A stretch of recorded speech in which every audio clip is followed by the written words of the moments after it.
What a beautiful day.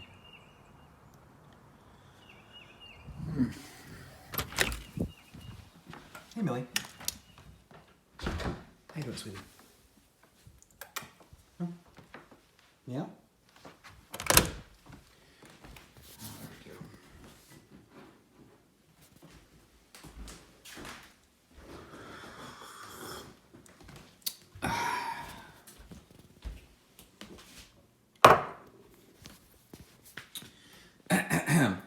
Next up on a spaghetti around the world, we are gonna make ourselves a French toast. French toast, actually, I have a wonderful recipe here that was given to me by my dearly departed mother. It actually consists of a couple different things, right? So we have the 2 egg. Put the egg in the bowl.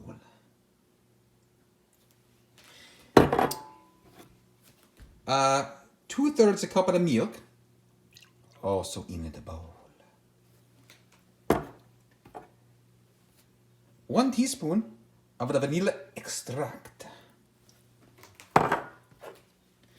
And the last but not least, 1/4 of a teaspoon of cinnamon and just a little bit of salt. Okay, we have it all here. All right. So the next step here, we need to do a little bit of the scramble. We're gonna do the scramble. The scramble is a real nice scramble. Hey, Millie.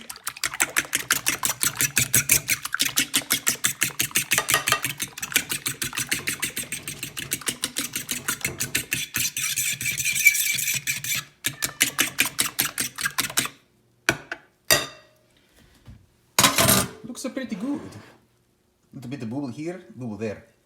Oh, so in the meantime, while you were doing this, you should have also done the thing that I did that I didn't tell you about, which is to make sure you have a nice pan, pretty hot, right? Let's have a look. How we doing? Oh, that's a sizzle. Looks pretty good. We're gonna turn them down just a teeny little bit. Yes.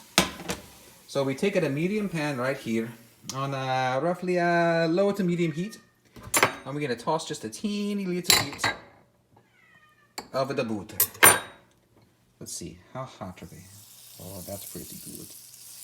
That's pretty good. Turn the heat down, it won't burn. It's gonna be nice. Whoop. In you go. Boop. All right. So it's pretty easy. Once you mix all the stuff up together with the French toast, you're gonna give them one last little stir. That cinnamon doesn't really want to emulsify, but when you're using a fork, that's to be expected. It's okay. We got the 3-step to make it a French toast. 3-step. All right, the first step is you take it a toast. The second step, oh, you give it the French. Yes, give it the French real nice. Oh, yeah. Let them drain a little bit, just a teeny bit. A very important part about French toast is you got to use a pretty thick kind of bread. But these ones have been Frenched real nicely. And the last step to make it a French toast is you got to give it a kiss. Oh. Yes. Yes, so this will kiss nicely. So normally, I say about maybe about 2 minutes. We're gonna go to 2 minutes on the one side, and then maybe yeah, we do it a 2 minute. We're gonna do it a 2 minute. We're gonna cut the heat up just a teeny little bit, and we're gonna see how it goes. So in the meantime, while he's cooking, I'm gonna give you guys a history lesson on the history of a French toast. I actually took some notes here. They're pretty accurate. So French toast, historiological experts agree that about roughly the 5th century in AD, which if you don't know, the AD stands for after the death of Christ. It surfaced from the Roman Empire. So the Romans, what they used to do is they used to take a piece of bread and they would dip it in a milk or maybe a little bit of egg, and they would toss it in a pan and they'd fry it up before they ate it. And they called it a pan dulcis. Yep. So they're sitting there eating their pan dulcis, enjoying themselves. The Romans, may I remind you. And I took some more notes here. So the other part is that, yeah, I have these here. I don't really know how to read it. Maybe I wrote it in pretty... Sometimes I don't know how to read my own handwriting. But yeah, that's there. I'm sorry. But yeah, there you go. So that's exactly the rest of the notes I have here on the history of a French toast. Yep. So now that I've given you guys all the information that you need, I'm just going to take it at home. Let's check back up on our boy here. It's a kissing pretty nicely. I may say so myself. I see it's kissing pretty good. We're going to turn them up because we're going to run out of time real quick and there's going to be nothing else to talk about. Ooh. Oh, he's almost done.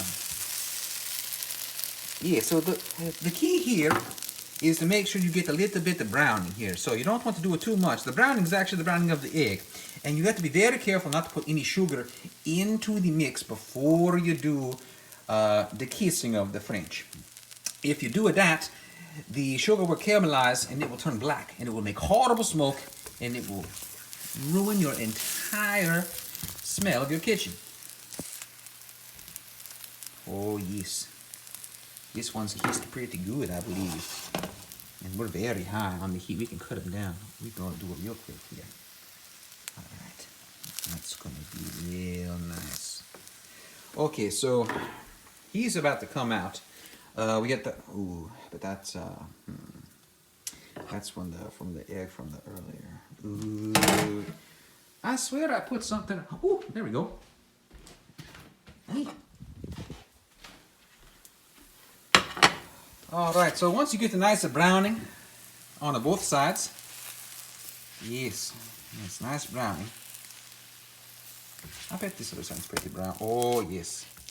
That's even a little bit dark because I'm doing it real quick. Let me cut the heat off. This is nice. We're going to toss them on a plate. And that's a piece of that French toast. Now, there's a couple other things you might want to do to enhance your French toast experience. So, the most important part, actually, which you always see in the fancy restaurants, is a powdered sugar. So, a powdered sugar is a confectioner sugar. It's like a really nice a sugar ground up so fine, it's like a powder. So we don't actually have any of the confectioner sugar here today. But we got something else. Something else that my mom always told me would be a suitable replacement for powdered sugar. She said, Jankum, if you ever don't have a confectioner sugar and you need some, baking powder is a willing substitute. And I said, okay, Mama, but what if I didn't want to use the baking powder? Maybe I'd take a regular sugar. He said, no, Jankum, just look at the ingredients. I promise you that baking powder is definitely the exact same as confectioner sugar. I said, okay, but Mama, the ingredients in a regular sugar, granulated, is sugar. She says, yes, but Jankum, don't forget the sodium bicarbonate and the sodium aluminum sulfate. It tastes just like a sugar, so that's what you got to use. So I say, okay, Mom, I trust you. So here's what we're going to do. We're going to take a baking powder and make it look real nice. Oh, yeah, that looks like it belongs in a restaurant. Yes. Oh, yeah. Yeah, it's going to be nice and so sweet, I'm so certain. And that's exactly what you want. Now, normally in a restaurant, they give you a piece of bacon or, maybe an strawberry. But let's give it a go. Let's see how she tastes. Oh, Mama, I really hope when you told me about the baking powder.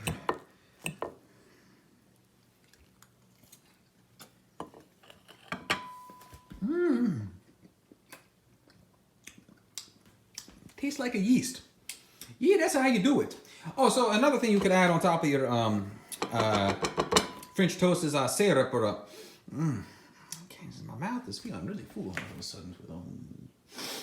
Okay, yep, but that's how you make a French toast. All right, thanks for tuning in. See you next time.